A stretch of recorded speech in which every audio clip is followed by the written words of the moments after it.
Good morning, students.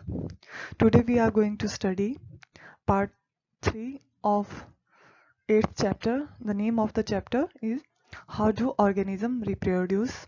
In the previous two parts, we have studied about the different types of the asexual reproduction, variation, and the parts of flower.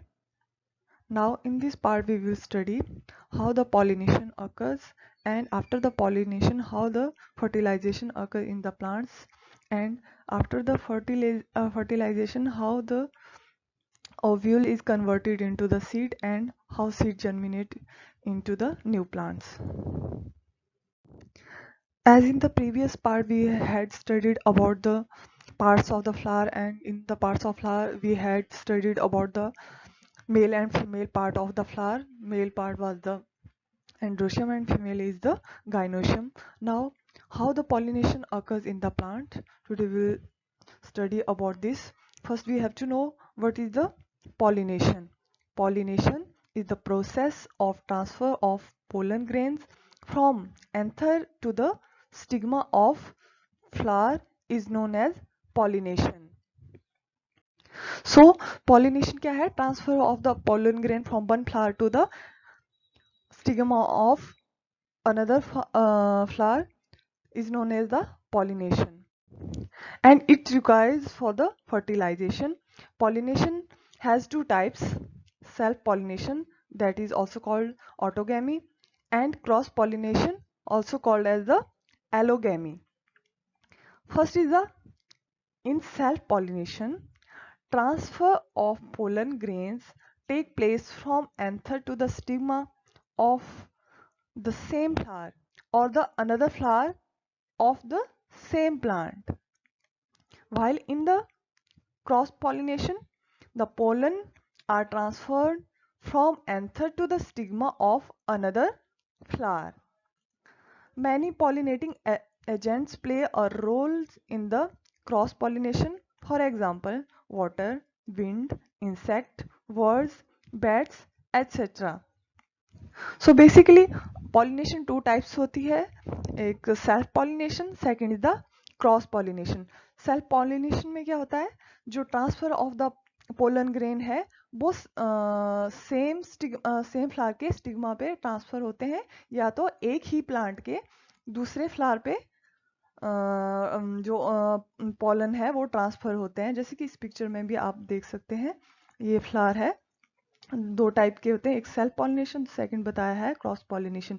तो self pollination में आप देख रहे हैं कि ये एक फ्लावर है, इसी में आपका ये वाला पोर्शन क्या है, गाइनोशियम, ये येलो वाला एंथर और एंड्रोशियम. तो इसमें क्या हो रहा है, एंथर से ही पोलन ग्रेन ट्रांसफर होकर के ये स्टिग्मा पे जा रहे हैं, और इस तरह से क्या फर्टिलाइजेशन हो रही है in case of the self pollination. While in the cross pollination में क्या होता है कि transfer of the pollen grain, जो ये transfer of the pollen grain कहाँ हो रहा है, एक फ्लावर से दूसरे फ्लावर के स्टिग्मा पे हो रहा है. तो इसको हम क्रॉस पॉलिनेशन बोलते हैं, जिसमें जो pollen grain between the two flower में ट्रांसफर होता है. तो ये क्रॉस पॉलिनेशन है. उसके बाद ये होते हैं कि there are the many pollinating agent, मतलब pollinating agent those organism or the agency by which the pollination occur. For example, pollination कैसे होती है, वाटर के थ्रू भी हो सकती है, कुछ एक केस में विंड के थ्रू होती है, कुछ एक में इंसेक्ट पर्टिकुलर हनी बी वो क्या करते हैं, पॉलिनेशन में हेल्प करते हैं, कुछ फ्लावर में बर्ड्स के और बैट्स के थ्रू पॉलिनेशन होती है. After that, the fertilization. It is the process of the fusion of male and female gametes to form the zygote. During sexual reproduction, pollination is followed by the fertilization in the plants. So, after the pollination, there is the fertilization in the plant. In this process, what happened? There is the fusion of the male and female gamete. There is the fusion of the male and female gamete and form the zygote. Okay, then what are the events in the fertilization? Firstly, pollen grain land on the stigma of the ovary. Then pollen tube grows out the pollen grain and travel through the style and reach the ovary through micropyle. Then pollen tubes has two male germ cell. Each ovule has two pollen nuclei and female germ cell. So fertilization में basically fusion of the male and female gametes होता है, जैसे कि हमने पिछले जो slide था उसमें पढ़ा था कि किस तरह से पॉलिनेशन के थ्रू पॉलन्स ट्रांसफर होते हैं from one flower to another flower, the stigma, or it may be the cross pollination or the self pollination. तो इसमें फिर फर्टिलाइजेशन में कौन कौन से इवेंट्स होते हैं? सबसे पहले क्या होता है, जैसे हमने कहा था कि पॉलन ग्रेन्स ट्रांसफर होते हैं स्टिग्मा पे, जैसे ये पोलन ग्रेन है, ठीक है, तो ये वाला स्टिग्मा पोर्शन है, तो ये पोलन है वो क्या हो रहे हैं, ट्रांसफर होके स्टिग्मा पे लैंड कर रहे हैं, ठीक है। उसके बाद जो ये पोलन ग्रेन होते हैं वो क्या करते हैं, एक ये ट्यूब लाइक स्ट्रक्चर ग्रो होती है इसमें से, तो इसको हम पोलन ट्यूब बोलते हैं। और फिर ये धीरे धीरे ये जो पोलन ट्यूब है वो ग्रो करती जाती है, ये जैसे ग्रो कर रही है, और फाइनली कहाँ पहुंच जाती है, ओवरी वाले पोर्शन में। और ओवरी वाले पोर्शन में क्या होता है, जो जैसे ये पोलन ग्रेन में क्या होता है, मेल गेमीट होता है, और जो ये वाला पोर्शन ओवरी के अंदर ओव्यूल होता है उसमें क्या होता है, फीमेल जर्म सेल। तो क्या होता है, इससे जो पोलन ग्रेन ट्रांसफर होकर के जो फीमेल जर्म सेल है उसके साथ फ्यूज हो जाता है। After that pollen tubes release two male germ cell inside the ovule. One of them fuse with the male germ cell and form zygote. The other male germ cell fuse with the two pollen nuclei. The process is known as triple fusion. So, in the flowering plant, two fusion take place during fertilization. It is called double fertilization.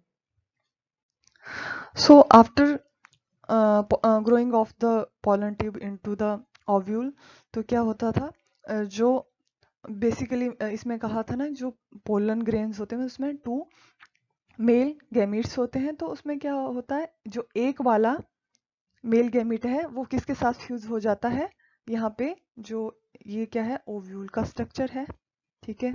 जो ये वाला है ये कौन सी cell होती है, egg cell, female egg cell होती है, और जो ये दो आपको स्ट्रक्चर दिख रहे हैं ये टू पोलर न्यूक्लियाई होते हैं। तो इसमें क्या बोल रहे हैं कि जो जब पोलन ट्यूब के थ्रू मेल गैमीट ट्रांसफर होते हैं तो टू मेल गैमीट्स होते हैं, फर्स्ट वाला किसके साथ फ्यूज करता है, जो ये वाला पोर्शन है एग के साथ फ्यूज करता है, तो क्या बनाता है एग के साथ फ्यूज करके, जाइगोट। और दूसरा जो मेल गैमीट है वो किसके साथ फ्यूजन होता है, जो central nuclei of the ovule है, जो ये वाला है, इस सेल के साथ फ्यूज करता है, तो इस वाले को फ्यूजन और फर्टिलाइज करता है, तो इस वाले प्रोसेस को क्या बोलते हैं, double fertilization. So after the fertilization, what change in the post fertilization? After the fertilization, the following changes take place in flower. Zygote divides several times to form an embryo inside the ovule. The ovule develops a tough coat and change into seed. The ovary grows rapidly and ripen to form a fruit. Petals, sepals, stamens, styles, and stigma shrivel and fall off. Seed and its parts. The advantages of the seed is that it protects the future plant, that is embryo. So after the fertilization क्या क्या change होता है inside the ovary? तो इसमें जैसे पिछले जो slide था उसमें हमने पढ़ा था कि जब फर्टिलाइजेशन होती है तो मेल गैमीट फ्यूज हो करके एग के साथ फ्यूज होकर के क्या बनाता है, जाइगोट बनाता है, ठीक है। उसके बाद क्या होता है, जब जाइगोट सेवरल टाइम डिवाइड होता है, उसमें माइटोसिस होती है, तो क्या बनाता है, क्या फॉर्मेशन होती है, एम्ब्रियो की फॉर्मेशन होती है इनसाइड द ओव्यूल, ओव्यूल के अंदर एम्ब्रियो की फॉर्मेशन होती है by the rapidly division of the zygote. तो in future the few ovule develops through tough coat and change into the seed. जो ओव्यूल पार्ट है, ये वाला जो हमने ओव्यूल की बात की थी, ये जो पार्ट है फीमेल ओवरी का, ये किस में कन्वर्ट हो जाता है? सीड में। जो भी प्लांट में हम सीड देखते हैं तो बेसिकली वो बायोलॉजिकली क्या है? वो एक ओव्यूल है। ओव्यूल किस में ट्रांसफर हो जाता है? फ्यूचर सीड में ट्रांसफर हो जाता है। और सीड के इस ओव्यूल के ही अंदर क्या होता है? एम्ब्रियो होता है। एंड जो ये बाहर वाला पोर्शन था ओवरी, ओव्यूल के बाहर के वाला पोर्शन, ये वाला ओवरी क्या किस में कन्वर्ट हो जाता है इन फ्यूचर? फ्रूट्स। जो भी हम फ्रूट्स खाते हैं उसमें जो एडिबल पोर्शन होता है वो बेसिकली क्या होता है? ओवरी पोर्शन होता है और फीमेल पार्ट का जो पोर्शन है। तो बेसिकली आपको दो चीजें इसमें याद रखनी है कि ओव्यूल किस में कन्वर्ट हो जाता है? सीड में। और जो ये ओवरी है वो किस में कन्वर्ट हो जाती है? In fruit. और जो उसके बाद हमने पढ़ा था पेटल्स और सेपल्स, स्टेमन जो एक्स्ट्रा वाला है वो फॉल ऑफ हो जाते हैं जब फर्टिलाइजेशन हो जाती है। And what are the advantages of the embryo? जो एम्ब्रियो की एडवांटेज क्या है? क्योंकि ये क्या करता है? फ्यूचर प्लांट को इससे फ्यूचर प्लांट बनता है तो उसकी प्रोटेक्शन में हेल्प करता है। जैसे कि हमने प्रीवियस स्लाइड में पढ़ा कि पॉलिनेशन के बाद फर्टिलाइजेशन होती है। फर्टिलाइजेशन के बाद क्या होता है? Formation of the seed and fruit होता है। तो सीड जब फॉर्म होता है तो उसमें हमें पता होता है कि उसमें एम्ब्रियो होता है जो कि फ्यूचर में न्यू प्लांट फॉर्म कर सकता है। तो अभी इसी जो कैपेसिटी को बोलते हैं, सीड की जो कैपेसिटी होती है to germinate into the another plant is called as the germination.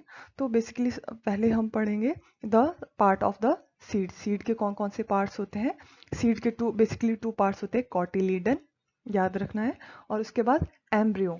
Cotyledon का क्या फंक्शन होता है? To store the food for the future plant. Okay, the embryo has the two part, plumule and radicle. Plumule develops in shoot and radicle develops into root. The process of the development of the seedling from the embryo under appropriate condition is known as germination. So जो seed के two parts होते हैं, first cotyledon, ये जिस cotyledon ये seed का है, seed का ट्रांसफर करते हैं जब, तो इस तरह से हम देख सकते हैं। ये वाला केस में जैसे आप ग्राम सीड को भिगो करके उसको, उसमें ये कॉटिलीडन वगैरह ऑब्जर्व कर सकते हो। कॉटिलीडन वाला क्या बताया था? ये वाला पोर्शन, और एम्ब्रियो ये वाला पोर्शन होता है। जो कॉटिलीडन का फंक्शन क्या बताया है कि बेसिकली ये क्या करता है? फूड स्टोरेज में हेल्प करता है, जो कि फ्यूचर में प्लांट को ग्रो करने में हेल्पफुल होता है। तो और जो एम्ब्रियो के क्या पार्ट का है? दो पार्ट कहे, फर्स्ट इज द प्लीम्यूल, ठीक है, याद रखना। Second is the radical. जो प्लीम्यूल है वो फ्यूचर में क्या बनाता है? Shoot part. जो प्लांट का शूट पार्ट है वो किससे बनता है? प्लीम्यूल से। और जो रूट पार्ट होता है प्लांट का वो किससे बनता है? रेडिकल से। इस तरह से एक सीड से, बेसिकली इस एम्ब्रियो से एक नया प्लांट जर्मिनेट होता है। उसी प्रोसेस को क्या बोलते हैं हम? जर्मिनेशन बोलते हैं।